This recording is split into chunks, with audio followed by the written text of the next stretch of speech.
யாருக்காக? எல்லாம் அவங்களுக்காக தான் நான் பண்ண. இருக்கும் போது பாத்துக்க முடியலன்னா இல்லாதப்ப மூடிட்டு இருக்கணும். ஒரு குழுவை அமைச்சு இவங்களை இப்படி காசு கொடுத்து இவங்கள அப்படி எனக்கு தெரியாத அதெல்லாம் பண்றதுக்கு பிறந்து வளர்ந்தவன் சொல்லி கொடுத்ததே நான் தான். ஏன் தெரியுமா நான் திரும்பி வந்த 6 மாசம் நான் காணாம போயிருந்தேன். ஏன்னாங்க இது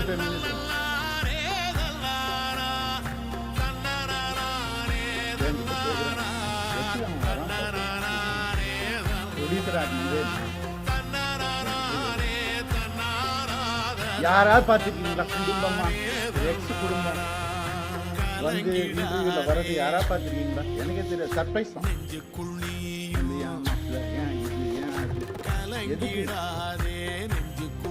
நான் பாட்டுக்கு தானே அப்படியே போயிருக்கேன். எதுக்கு சுரண்டி ரத்தம் வர்ற அளவுக்கு உயிர் போற அளவுக்கு சுரண்டுனா என்னங்க பண்றது ஒரு மனுஷன்?